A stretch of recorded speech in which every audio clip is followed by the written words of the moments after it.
It is a vision of creation, bent on destruction.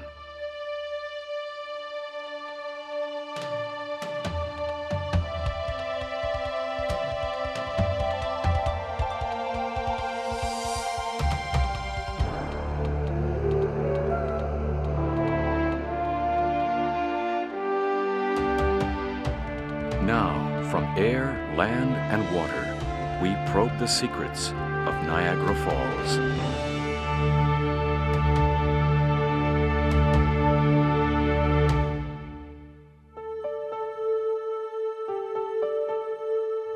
At the heart of North America, the waters gather. They're called the Great Lakes for good reason. This is the largest freshwater basin on Earth. A fifth of the world's fresh water spills from one lake to the next, only to overflow into a single bottleneck strait.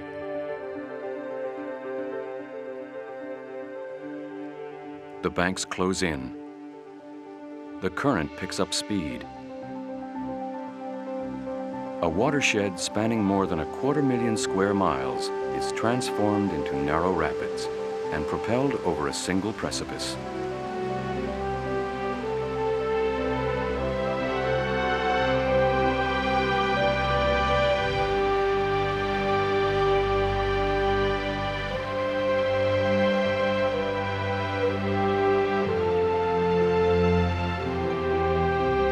It is one of the world's most celebrated natural wonders.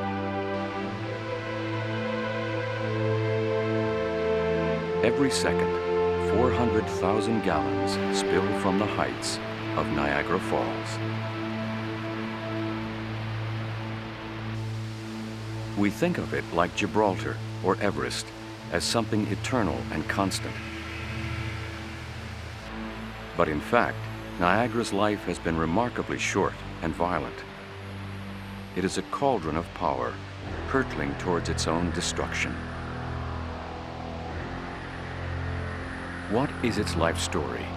How long before it wipes itself out altogether? Today, Earth scientists are steadily deciphering its many mysteries. Niagara is two waterfalls, the American, and in Canada, the aptly named Horseshoe, a dual spectacle, and a draw for an estimated 11 million people a year. For young and old, this is the experience of a lifetime. But not everything about this natural wonder is natural.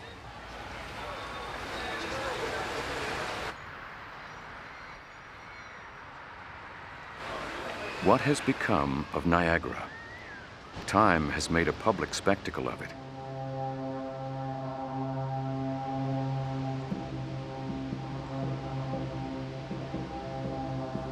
For 10,000 years, it belonged to Native Americans alone. First Paleo-Indians, then peoples of the great Iroquois nation. 3 centuries ago, they shared their secret. In 1683, Father Louis Hennepin was the first to report it to the world beyond. No waterfall known could prepare Europe for Niagara.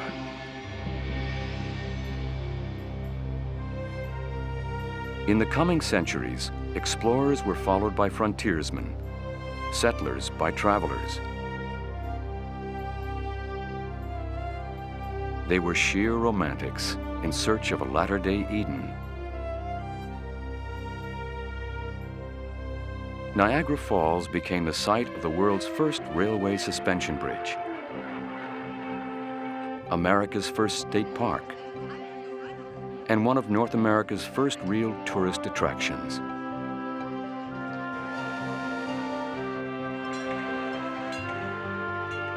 The falls became a mere backdrop for the world's most elaborate sideshow.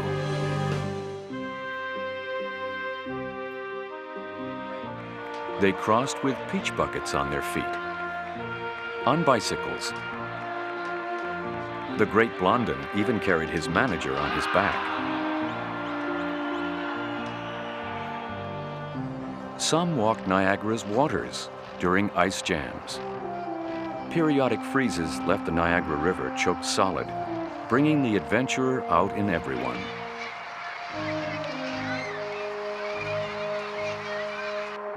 Even the falls would gradually freeze. With the advancing thaw, though, came the threat of a breakup and of being stranded on the ice floes. People were cast adrift and lives were lost.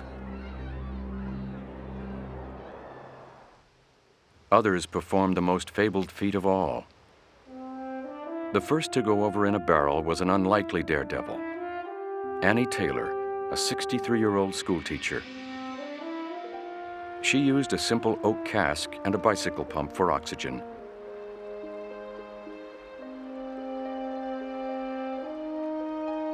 "No one ought ever do that again," she said. 15 did.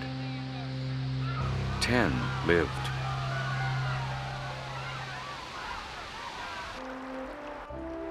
They rode the falls in inner tubes and steel drums.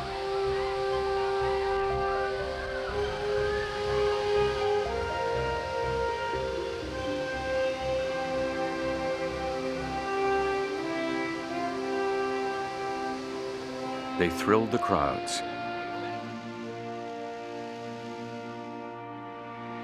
They died alone.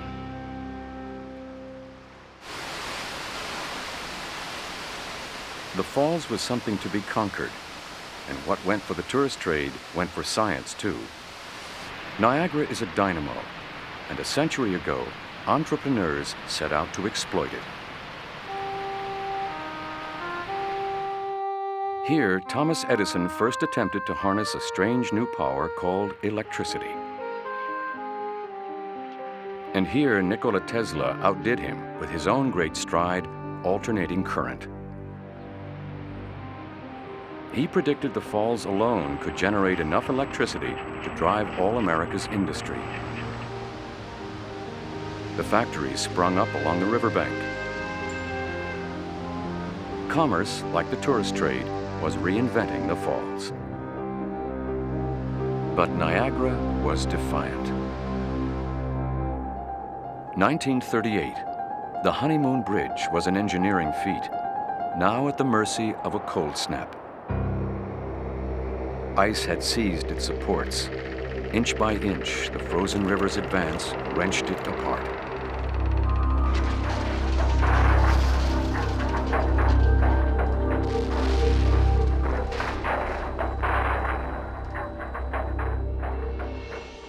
For 75 days, its twisted frame lay sprawled below, until the river swept it away. 1954, the Great Ledge at Prospect Point was America's premier viewing platform.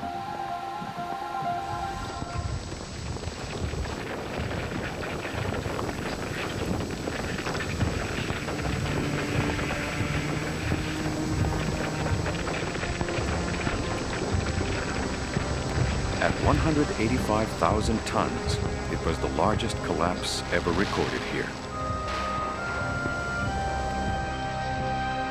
2 years later, the Shelkoff was one of America's first power plants.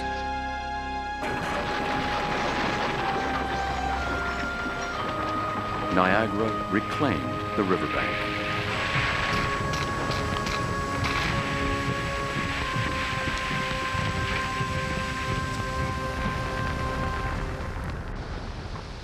Destruction didn't always come without warning. The Cave of the Winds was a simple wooden boardwalk that led tourists to the base of the American Falls. But every year, winter would wreck it. And every year, come May, workmen would rebuild it from scratch.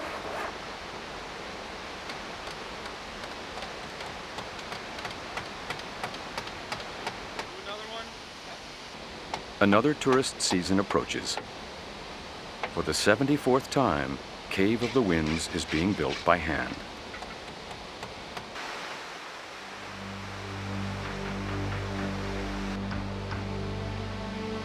Try as we might to tame it, Niagara remains a wild and volatile place.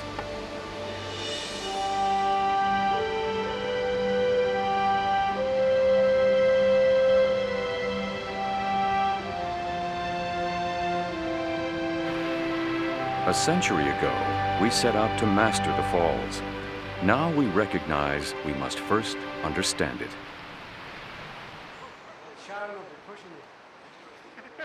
Keith Tinkler is a geomorphologist. For 20 years, he's been studying a singular subject. Niagara Falls is an old friend that you can come back to.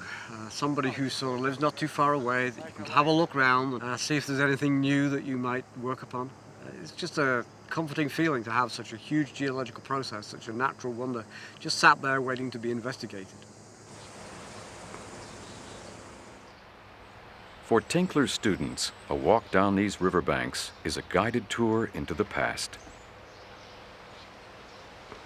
This cavity was scoured by gravel, sent into a tailspin by the fierce currents. What kind of staggering force could corkscrew the earth?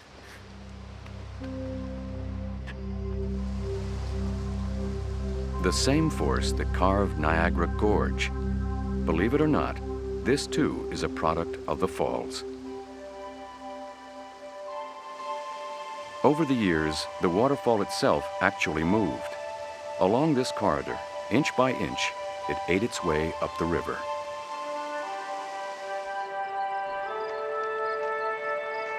This is where Niagara was born, 7 miles downriver from where it is now.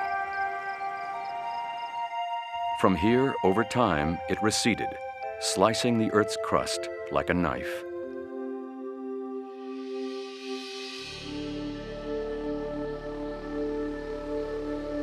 For scientists, the gorge is a revelation.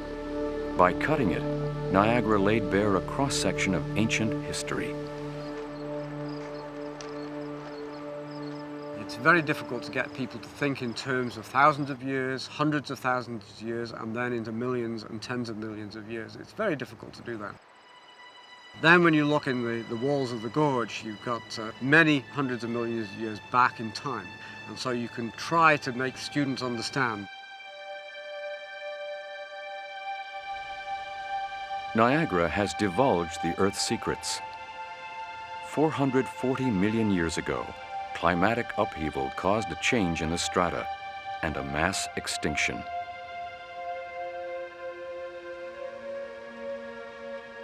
Nearby is a glimpse from the time when this whole area was deep undersea.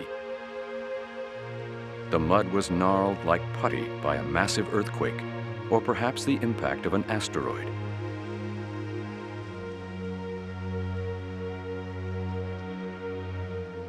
"420 million years ago, this part of the Earth was actually south of the equator.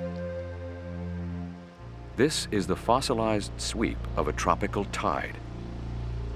Another vision of the past, courtesy of Niagara.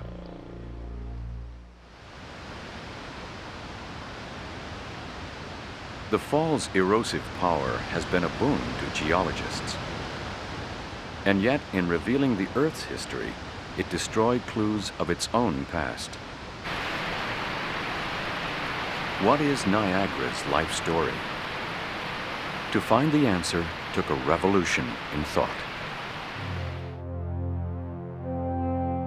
At first, it was not even understood the falls had created the gorge.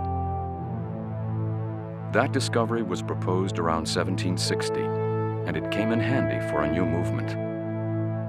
Scriptural geologists relied on the Bible to explain natural history. They believed the world was willed into being by deluge and cataclysm. The Bible told them the Earth was only 6,000 years old, and they offered, as one proof, Niagara. They claimed it had taken less than that time for the falls to cut its way through the gorge.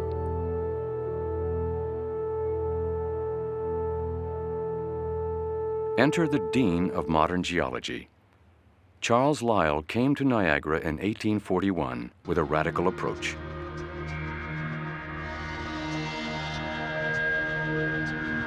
To learn the Earth's age and its history, Lyell studied stones instead of scriptures.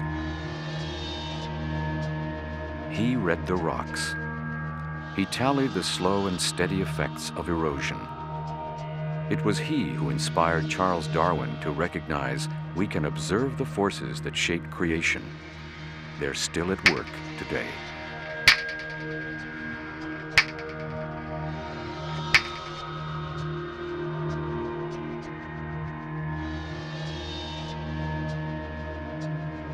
As for the age of the falls, he ventured it had taken 35,000 years for it to cut the gorge, nearly 6 times longer than the supposed age of the Earth.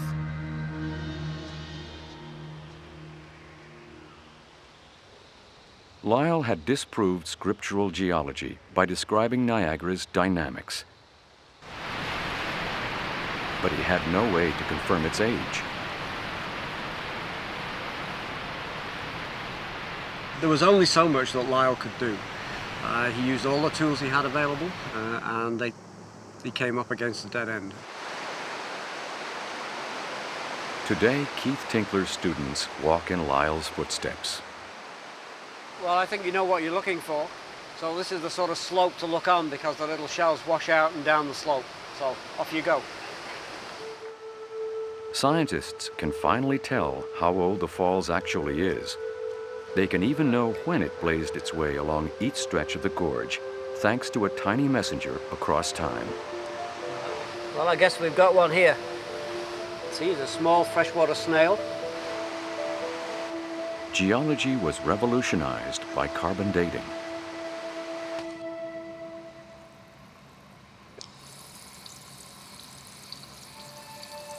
With mass spectrometry, a shell Tinkler finds doesn't have to weigh more than 50 milligrams to be dated.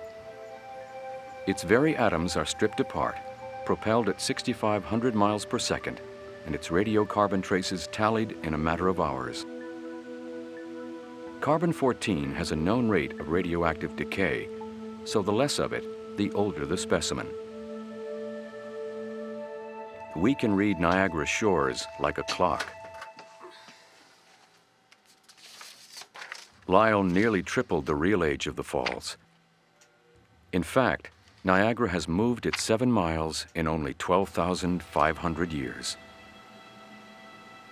It's a remarkably high rate of recession. I think Niagara Falls is probably the fastest moving waterfall in the world.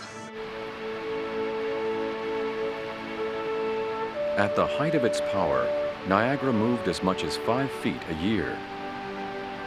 How did it travel so fast without destroying itself altogether? Beneath the rush of water, a hard crest resists erosion, preserving the fall's heights.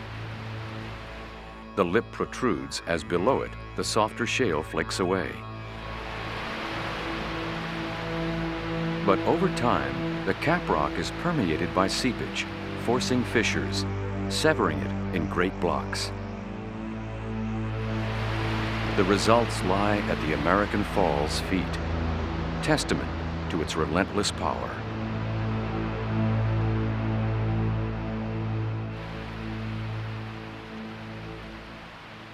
Today's Niagara is just the latest of many very different falls.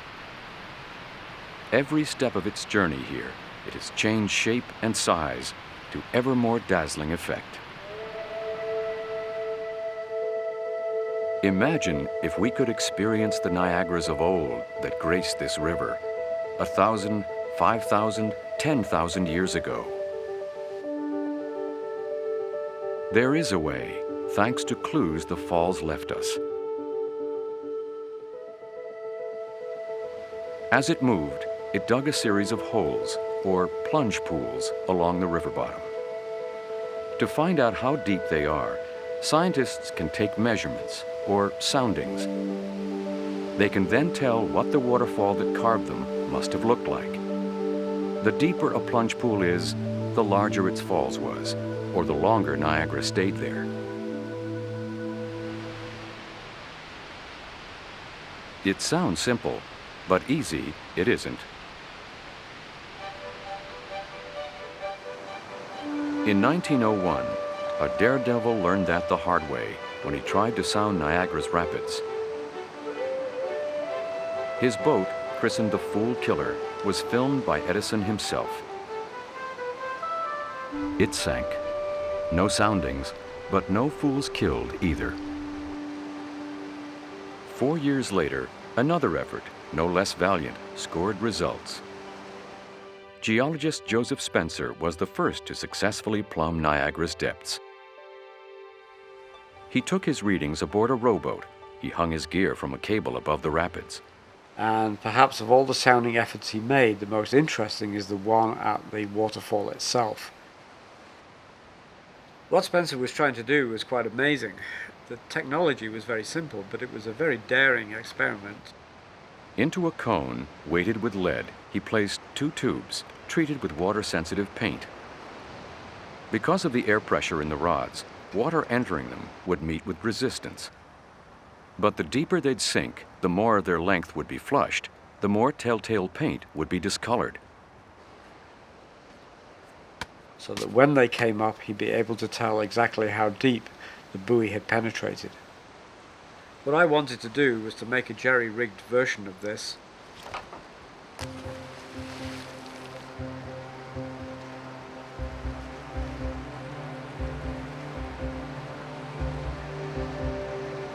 Niagara's mysteries run deep.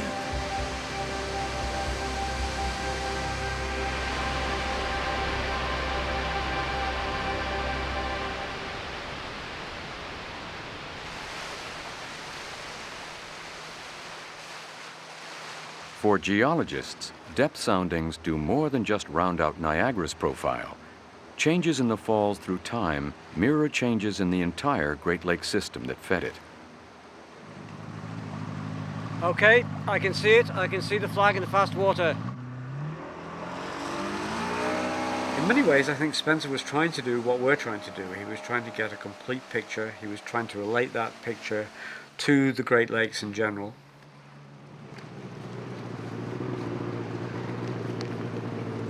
Yep, I got it.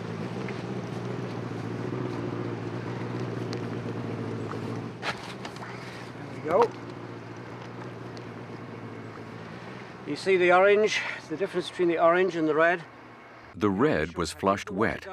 Its length, in inches, correlates to how deep the plunge pool is beneath the falls. Very clever, very simple.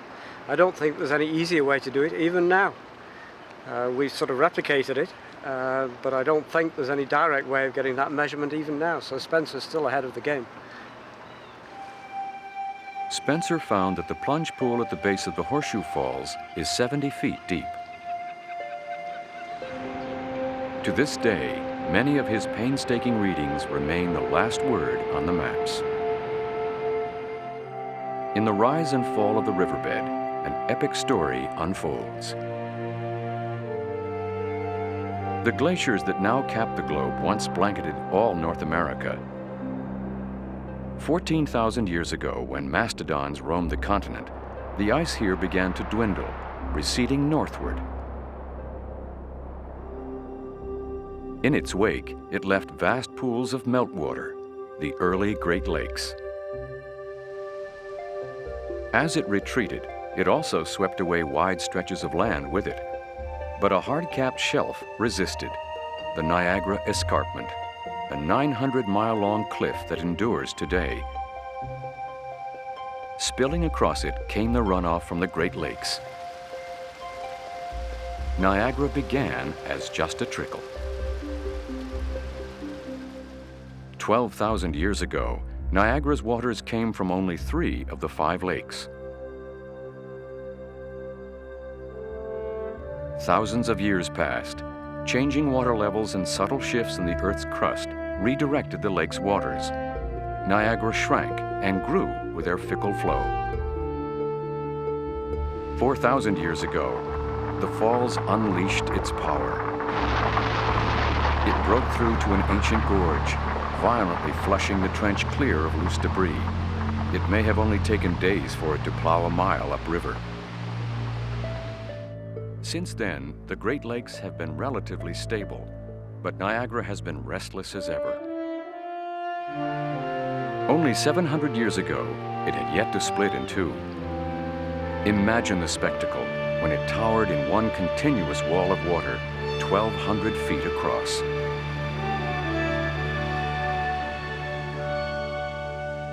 Niagara's story is told by its gorge, written across its rock face and riverbed. And yet, along one stretch, the account falls silent.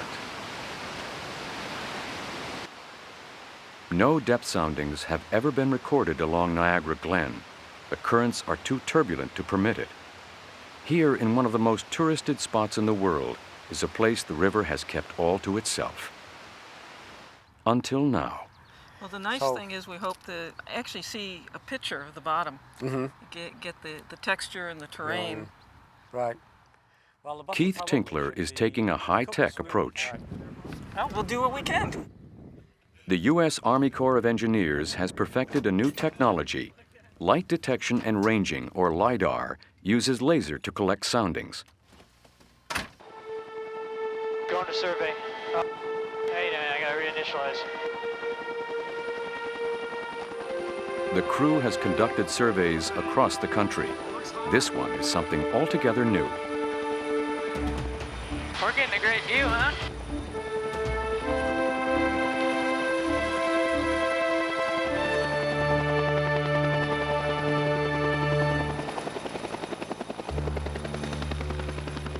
The kernel of the operation is nestled in the underbelly. A delicate laser system, as well as a video camera to help orient readings.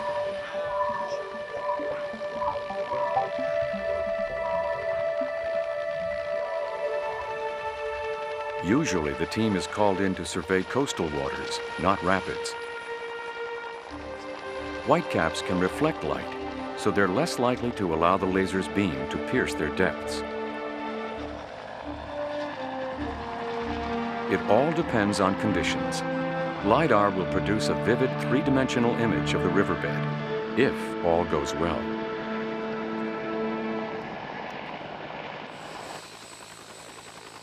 I'm ready.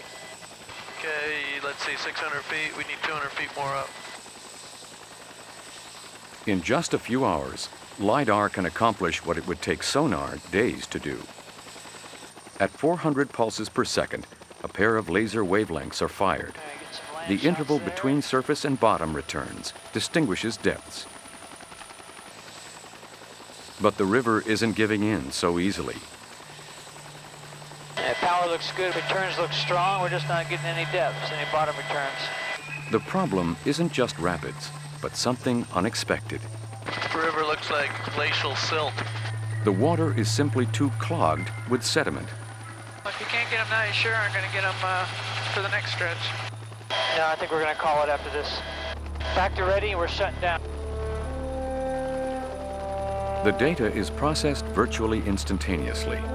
Back at base, it will be logged and rendered, only to bear the bad news. You're going to see here is an area right around Navy Island. Oh, yeah. And this is a 3D picture of it. The results from the channel above the falls are strong. Yeah, in that case, you've got a lot of return. Distinctions in color convey depths. That's very detailed, isn't it? But the prelude is just a tease. But as soon as that water goes over the falls, it just picks up so much sediment. The latest technology is no match for mere silt. We just can't see through it because the water surface itself reflects the light as if it was a solid barrier. And that continues all the way to Lake Ontario. Yeah. Continues all the way Lake Ontario. I was very disappointed. I thought they would get at least some of the way and reveal a partial picture, but there was nothing. Nothing at all. So Niagara remains a mystery. Sure does. She retains mystery. You never give up in science. You say, well, there may be another way of doing this problem. Waterfalls make an elusive subject. They try the patience, they dash the hopes of even the most determined. Yet there are few things in this world that so inspire our wonder. Some folks just can't get enough. This is my basement where I do a lot of my waterfall research and keep all the information. And this is my friend Martin here. He's looking at some maps. To start with, I could probably show you some slides here. Got a collection of a little over 1,200, so waterfall videotapes. Everyone likes waterfalls. Some people love them. And then there's Martin Stefanowski and Scott Ensminger. I usually tell people that I'm a waterfallaholic. I don't know, there must be something wrong up here. I was going to show you a little bit of my postcard collection from Brazil, Norway, New Jersey. Scott and Martin are waterfall chasers. Their goal, to document every waterfall in New York State. When they began, there were 64, according to officials. So far, with the help of fellow hobbyists, they've found over 10 times that many. They're probably located close to 300 myself. Why not? I mean, why do mountain climbers climb mountains? I visit waterfalls. One of the places I thought we would go, Cannings. It looks pretty promising. Today marks a milestone. Martin and Scott have already covered the New York portion of the Niagara Escarpment. Now they're extending their quest into Canada. It's a great feeling to come upon a new waterfall, and especially also to... Anticipation, you never know what you're going to see. Getting ready to go to our trip to Cannings Falls. Two men, one mission, nothing left to chance. Sight level will give me the level of my eye in relation to whatever I'm looking at. Binoculars. And an optical tape measure. When you look through here, you see two images. Focus it, and you read a distance on here. Global positioning system. This is a device that works on satellites that circle the Earth. Clinometer that I use to help measure the angle of waterfalls. So then using trigonometry, you get the height of the waterfall. I'm going to put a creeker sneakers here I use for walking up the creeks. They're color-coded so I can tell the left foot from the right foot. I think we're pretty much set. Yeah. Did you get anything? Ready to go?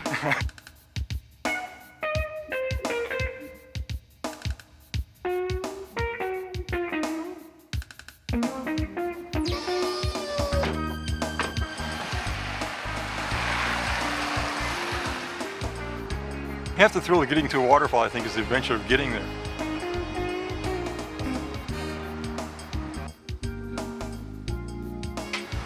You're a citizen of what country, please? United States. Purpose of your travel here? Now we're going to look for waterfalls. This is actually a pretty remote area. I'm a little bit lost here. I think we're in Grimsby. Yeah, you're right outside of Grimsby right here. Where are you trying to get to? Terracotta? Terracotta. Oh, it looks like there's no easy way to get there. I mean, you have to go someplace else to get there first. Oh, nothing's easy around here. The Niagara Escarpment is 420 million years in the making. Today, it's about to meet its match. Cannings Falls is the falls that we know about, but there should be waterfall upstream. The contour lines are fairly close. When I'm looking for waterfalls, one of the main things is the contour lines. Closer to the line, the more likely there is of a waterfall. There should be something up here above Cannings and possibly here. The pair don't actually discover waterfalls. The locals usually know where they are. It's just the map makers who need to be clued in. What brings confidence to the search is knowing what this wilderness has to offer. Up and down the Niagara Escarpment stretches the same impervious rock that crowns the falls. That's why any spring welling from these grounds bears a promise. Here's the creek. So anything that falls over the Niagara Escarpment has to have a waterfall, hopefully. Okay. Just follow the creek down, we'll be all set. The trail, then, to most any waterfall, gives itself away. Getting steeper, could get a falls here. Though that doesn't mean following it is easy. Ow! Pretty wild country here, holy cow. This is a little bit extreme stuff. A little bit more arduous than I thought. You had to bushwhack quite a bit, a lot of trees in the way, and pretty rugged. Could be fun getting there. Once we got to the tributary, they took us to the main stream. Just gotta go upriver. Catch it, Martin! The maps indicated to me that the falls was upstream of our location. I used to try staying dry and hopping from rock to rock, and it doesn't work, you know. The easiest way to locate a waterfall is to walk up the creek itself. I mean, walk right in the water. That's what I found. If the spirit is willing, the body is able. But then there's the equipment. A little ways past this bend, maybe? You couldn't get a GPS reading, huh? Yeah, it's harder for the GPS to work in the woods because the sky is obstructed by trees. You need at least 3 satellites. There's 1 satellite right now.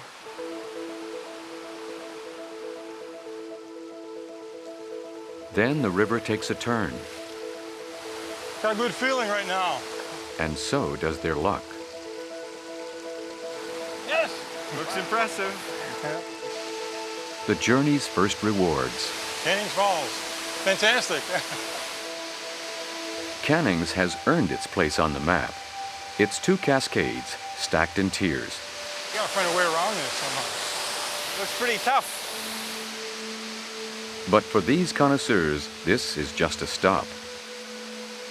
Hopefully there's another falls where this one came from, one that's eluded the map makers.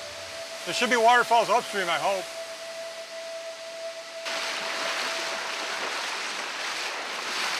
Maybe 500 feet before we reach the waterfall, so really getting this feeling that there's something ahead of me. Gotta be getting close now, Martin. Yeah, the suspense is building. As we rounded the corner, it just exploded into view. Wow. Oh, I didn't think it was this big. This is really impressive. The pair have found their way to an uncharted falls. A little Niagara lost to the limelight.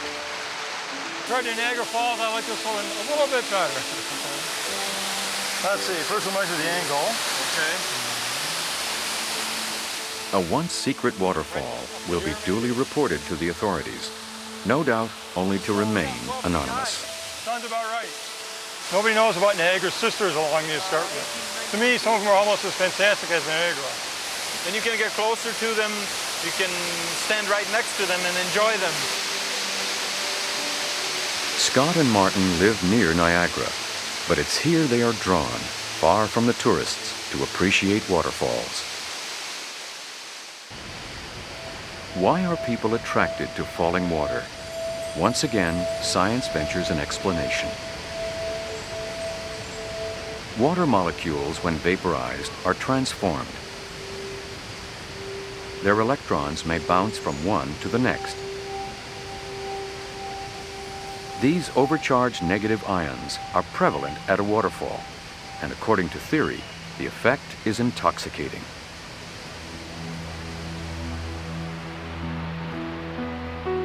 Of course, for Niagara's most cherished visitors, no explanations are necessary.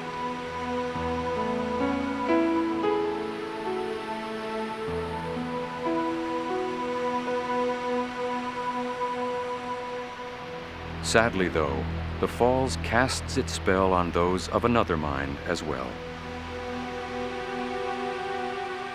On average, Niagara may experience a suicide attempt, successful or prevented, nearly once a week.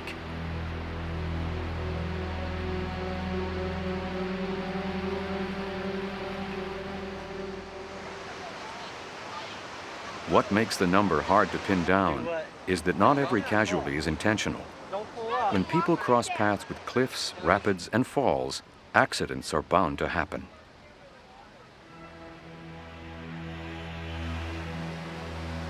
Every year, Canadian and American law enforcement stage an average of 20 rescues between them. The Niagara Gorge is a geological wonder. It's also a long drop.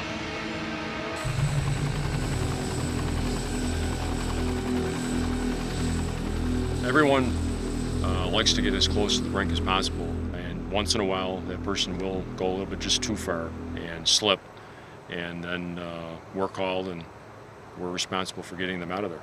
Just go over what we're going to do today. The beat Police Sergeant Pat Moriarty patrols is vertical. His watch is the 300-foot sheer rock face of the Niagara Gorge. Your lives depend on these lines. His specialty, negotiating it, by rappelling. He and his team can't afford to be caught off guard. If the officers aren't adequately trained, they can make a mistake. The rescuer himself can become a victim. That's an invitation for disaster. And not everyone is Spider-Man.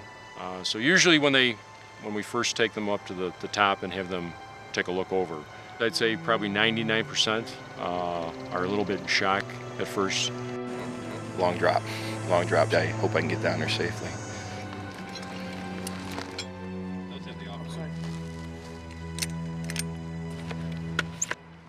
Keep your feet apart. I have some officers at the last minute will decide that they can't go over the edge. It's just something that they can't do. Keep your weak hand down. It's a scary feeling the first time. Very unnatural. Well, you're stepping back off a pretty high cliff. It's very unnatural. That's like the scariest part. You kind of take the first couple steps, it's like, oh man, that's a long way down.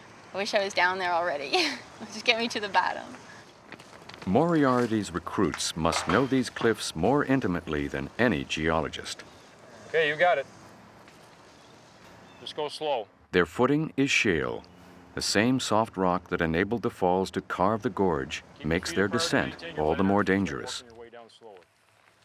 I know where I feel comfortable putting my feet, and I look for the most solid rock face that I can find. You gotta be very careful. And one rock knock you out, now you're a victim. That risk became real 1 year ago. A suicide attempt at Prospect Point was thwarted when the victim fell short and landed below, hurt but alive. Given the number of tourists who come here, it's a scene that's sure to repeat itself. Moriarty wants to be ready, and he's got to stage his practice run where it counts.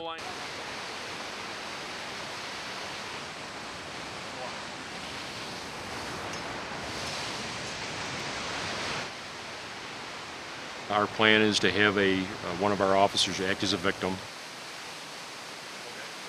This terrain is new for him. The direct route will take some scrambling. Or he could try a sheer drop. The direct route prevails. Just watch your foot on that. Yeah. We all think the same thing when we get to the top and look over. I mean, we're all human beings. Every scene that I've responded to, I've never responded without fear. Fear is a healthy thing.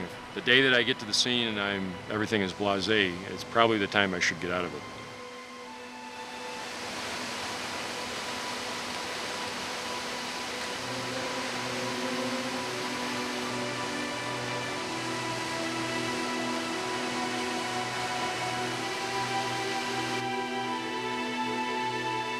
Something is wrong.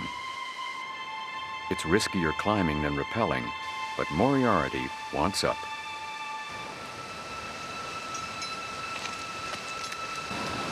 Grab my shoulder. Okay. Going from this spot to get over to the victim is going to be dangerous. It was tough. It was tough to get down to that one spot. Okay. It's undercut and slippery. All right, we'll just re-rig. All right, let's do it. Moriarty will try the other approach. The drop is 100 feet.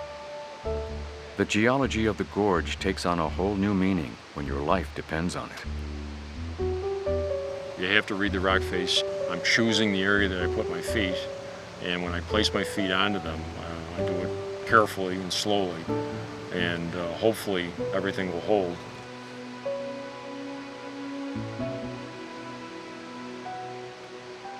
Moriarty has scoped out the best route to rappel here.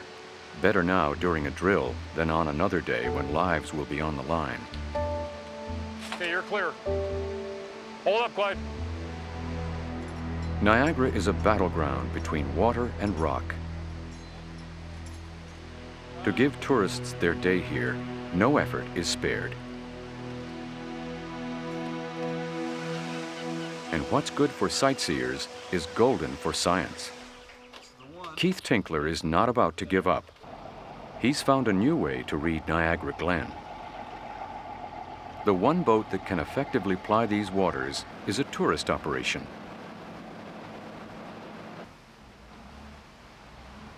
Rapids won't be barring Tinkler from getting his soundings because he's recruited some serious horsepower.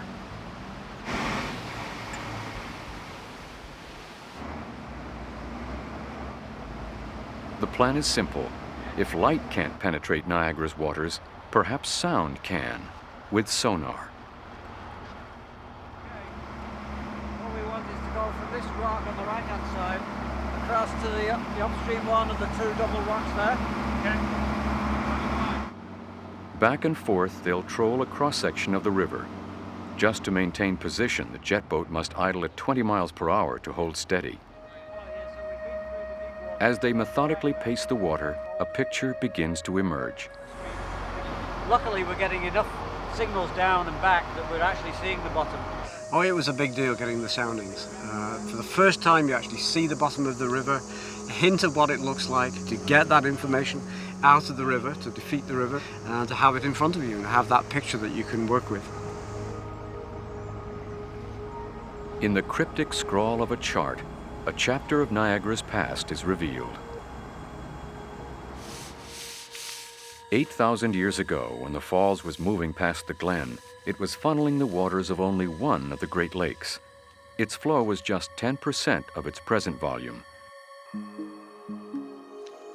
The evidence is written in the ancient undulations of the riverbed. Stripped of its power, the waterfall could not flush out debris. It dwindled to a cascade, stalled in place, and little changed for nearly half its life. The Great Niagara staggered for the first time in its history.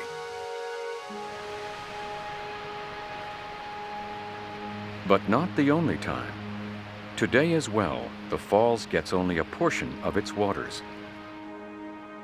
The river is diverted to 2 power plants, which supply electricity to much of North America's eastern seaboard. Even during peak hours of tourist season, Niagara's allotment is just 50%.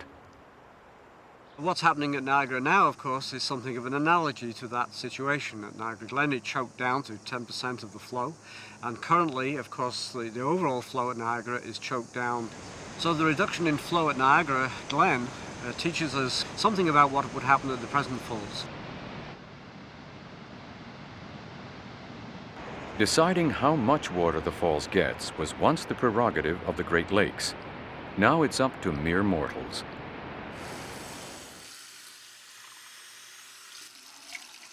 I don't know how old I was the first time my parents brought me. It was overwhelming. And guaranteed, every time I drive by it, my eyes are drawn to it. I never ignore it. It's just, I mean, it's Niagara Falls. You wouldn't know it, but in his way, Bill Hughes is one of the most powerful men in the world, for he mans the controls for one of its greatest natural wonders. The International Control Dam was designed so that a certain amount of the water that flows in the Niagara River and ultimately over the falls can be held back. The LPGS had no water charge this hour. Part of the control dam's mission is to preserve the falls. Its curtain of water can be more evenly spread, and by reducing Niagara's flow, its retreat can be slowed.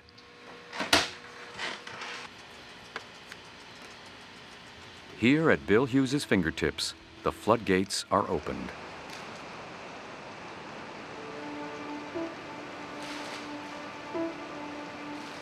Every time the cycle changes, there's anticipation, there's a little bit of excitement. One of the fellows I worked with likened it to just like being a kid all your life with your own puddle to play in.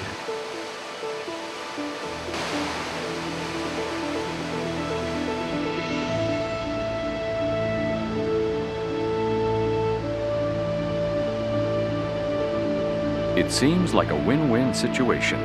We get power, and Niagara gets a new lease on life. Today, it's retreating only inches every year.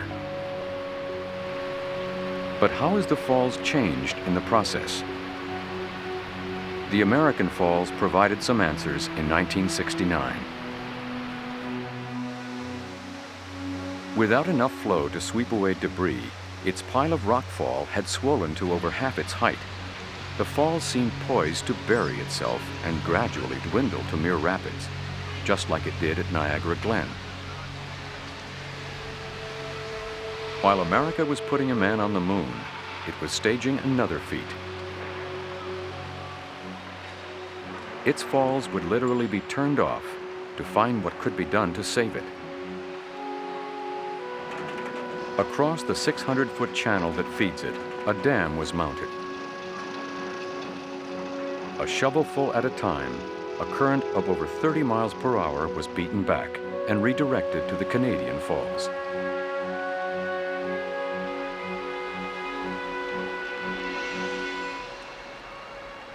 On June the 12th, At sunrise, a crowd stood witness to a strange spectacle. The American Falls was gone.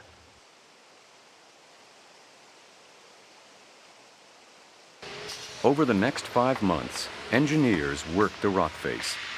Niagara became a $500,000 vertical laboratory. Water was channeled down to keep the shale from drying and cracking. Core samples were drilled. Studies were launched on the delicate balance between rock and fissures that keeps the falls so poised.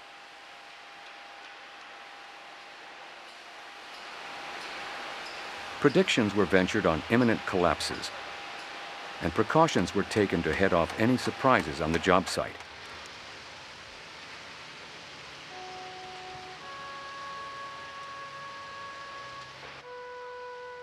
In the end, it was determined that giving Niagara a facelift would cost up to $10 million, with no guarantees for how long the fixes would last.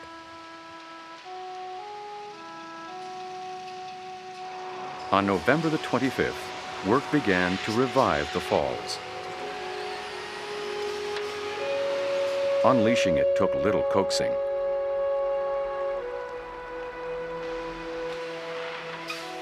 Overnight, nature was permitted to proceed on its violent course. I don't think that's a bad thing. It's not just a monument, it's a moving monument. It's one that's in the process of destroying itself. And I think it's good for the tourists to see change. I don't think it should be screwed together and kept in one place. If you want to do that, you can do that at Disneyland. The truth is, for 2 generations, no one has really seen Niagara Falls, only half a falls. The question is, when will we see no falls? In perhaps 2,000 years, the American Falls will be first to go, as it levels out and is eventually cut off. The horseshoe will notch back, and perhaps 15,000 years from now, travel 4 miles upriver to a softer riverbed and its demise. Until then, we hold its progress at bay and enjoy the view. I think everybody who works here derives a certain sense of fulfillment from what we do, and that we're really stewards of the falls. But ultimately, nature controls it, and we just have to stand out of the way. I'd like to be able to go back in time just to visit the falls and make a comparison of it. You would have seen huge cedar trees, eagles flying around, bear, deer. I think it would be a grander experience. Every once in a while you stop and you reflect back on it, and you do realize how magnificent it is. And not too many people have that in their workplace. I used to see that on a daily basis, all 4 seasons.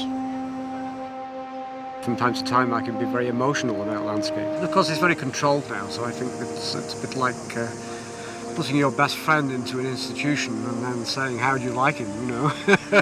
He's treated with drugs or he's restrained. I would like to see Niagara unrestrained, flowing grandly and freely, 100% flow, and left to its own devices. That's what I would like to see.